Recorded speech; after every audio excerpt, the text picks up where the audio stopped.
Hey everyone, it's Ollie from Cartelligent. Have you ever wondered if an electric car can handle the ultimate road trip? Well, today we're taking the BMW iX from the vibrant heart of San Francisco to the stunning beauty of Lake Tahoe. We get a lot of clients asking us if they can take an electric car on a road trip from San Francisco to Lake Tahoe or LA to Vegas, and the answer's a resounding yes. Today we're going to do the trip up to Lake Tahoe. We're going to showcase the iX, some of its fun features and how it drives. Starting with a full battery, our goal was to make it all the way to Lake Tahoe without having to recharge, and showcase how Cartelligent can help you save money and time buying a car. Buckle up and join the adventure. Here's the story. This is the BMW iX. It's BMW's answer to the electric crossover. It's a similar size to the BMW X5 and has 516 horsepower, 315 miles of range, and is all-wheel drive. It goes 0 to 60 in 4 seconds.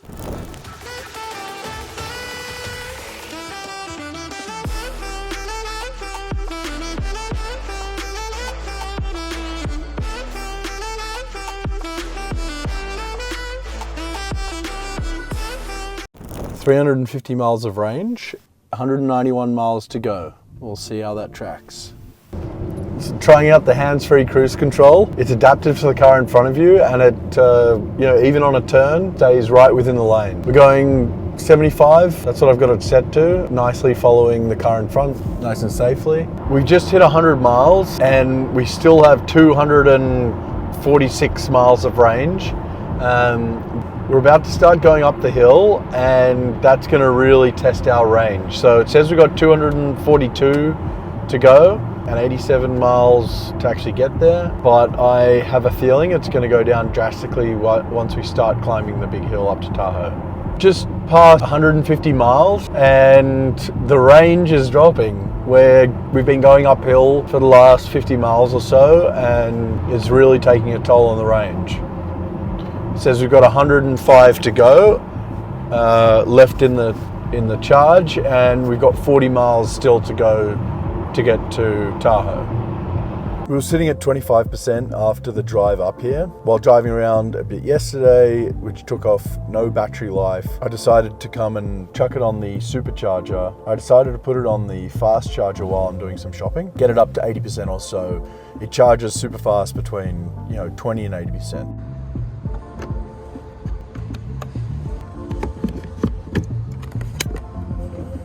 The cameras in the iX are fantastic. They have a great 3D view and top down, so you can see everything around the car, see all the posts, and you can click on certain cameras to see how close you are to different objects, which is really cool. Just like a lot of new cars these days, the iX has no physical buttons for the climate control. You change everything from the screen. Now, luckily, the BMW screen has great feedback, and the climate control is very easy to operate. You can easily increase the fan speed, the temperature, the heated seat functionality. Now, the beauty about these cars is they have some extra features if you option up. So this car has heated seats and heated steering wheel, but you can option for vented seats and heated panels. The heated panels are an interesting comfort touch where these panels and all of these are heated. It would be super nice for the winter. Now, BMW's control center is pretty interesting. This one has the crystal gear shifter, the crystal knob, and the volume control, as well as the crystal seat buttons, which are pretty nice to look at, but they're surrounded by this quite beautiful wooden panel with haptic buttons. Now, the haptic buttons are honestly a little bit difficult to use, but BMW knows this, and what they've done is they've built in gestures into the entertainment system. Instead of changing the volume or the track using these buttons, you can do it through gestures. If I wanted to change the radio station, I can just do that, or go back. Or if I wanted to change the volume, I can just swipe my finger like that. So these gestures honestly feel a little bit gimmicky at the first moment, but as you start to use this car and try and use the buttons, and you figure out that one of the easiest ways to do what you want is use the hand gestures. After driving this car for only a few minutes, you start to realize that it's much easier to use hand gestures and your voice control compared to the buttons and having to look down at the buttons in the control center down here. So it's a pretty interesting one to take note, pretty fun. My favorite luxury feature in the iX is the massage feature. So it's all powered from the screen, and you can choose your intensity and speed, but also the style of massage you get. I like to use the activation while driving. It keeps me, motivated to drive and keeps me awake at full intensity. It's pretty nice. And the passenger seat has it too. Very easy to switch between them. Now, BMW has its own maps, but their CarPlay integration is the best in class. I've recently driven another car, I won't name names, but the CarPlay doesn't fill the screen at all.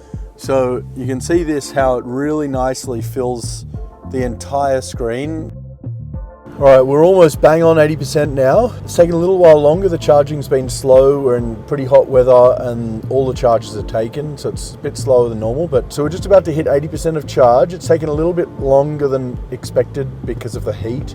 So the batteries charge at a slightly slower rate. However, it hasn't been too slow. So we still have another day or two of driving around Tahoe, and we're hoping this single charge to 80% will do the rest of the trip here and take us all the way back home.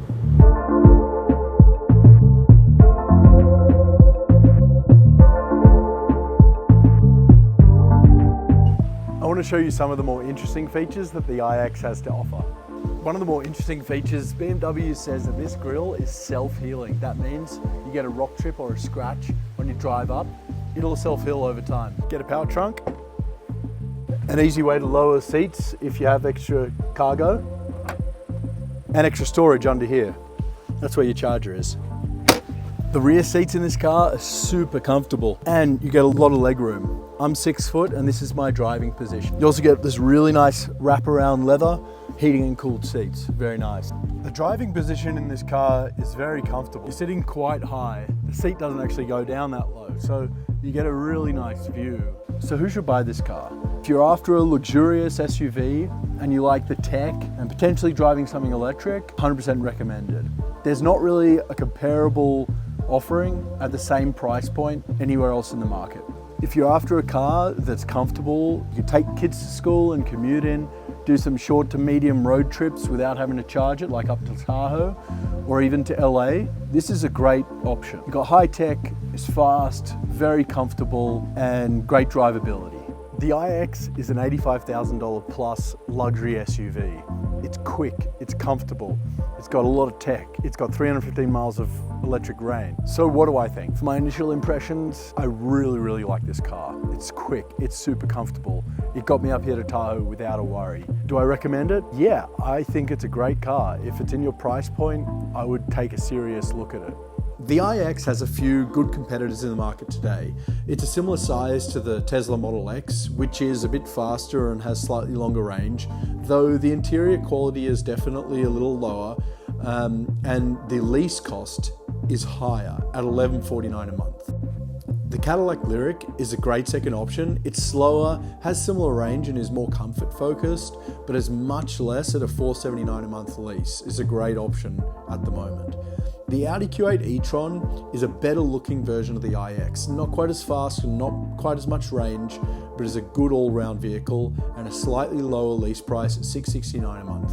If you're after any of these cars, Cartelligent can help you find them. At Cartelligent, we help people buy cars all over California, no matter where you live. We make the process super easy, we negotiate with the dealers, and we find you the best possible price. We've been serving the Californian car buying community for over 20 years. We have delivery centers in San Francisco Bay Area and LA Orange County. So if you'd like some help buying, leasing, or financing a car, or just looking for a great deal, visit us at cartelligent.com to book a free consultation. Okay, so we're just about to leave for the trip back home to San Francisco. We've only got 182 miles left on the battery, so we're thinking we might do a very quick stopover to pick up a few miles at the fast charger to try and get up to 80% or so for the drive back. But we shouldn't need it, but we might just do it just in case. Okay, so since we really need to conserve miles, the iX actually has an economy setting which really conserves and extends your range. So we're going to go into the modes and check that out. We're going to choose the efficient setting. And we're going to activate maximum range.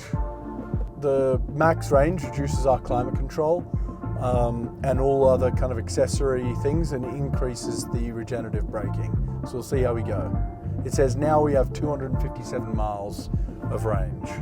So to be better safe than sorry, we've just pulled into a supercharger station to charge up to 80%, get a few more miles. We were cutting it very, very fine. The funny thing is, we probably would have picked up loads of miles on the downhill section, but for us, this was the easiest place to stop just as we started the trip. So that's what we're doing now. So we're currently charging 137 kilowatts. It should be done very shortly. Okay, so we just charged from 60 to 80%. We've got 250 miles of range now, so that's very comfortable, and hopefully we pick up some more on the way down the hill. It only took about 10 minutes to charge from 60 to 80%, even though it wasn't charging at full pace, so pretty sweet and pretty easy. So we've done the first 50 miles of the downhill leg, and as expected, we gained some range. So it said we had 240, 250 miles of range. Now we have 330. Now the battery has gone down from 80% to 72%. 8% in 50 miles is pretty good. Just past 150 mile mark and have less than 50 miles to go, but we still have over 150 miles in range left and over 40% in battery life. So it's going well. We finally made it home after a 3-hour drive. It went pretty smoothly, and we've still got 110 miles of range left and over 30% of battery life. So it shows that we didn't actually need to do that extra charge, but for peace of mind, it was definitely a good idea. It's just amazing what these electric cars can do and how easy it is to do a long road trip with them. And this iX drove super nicely. So thanks so much for joining, and see you again next time.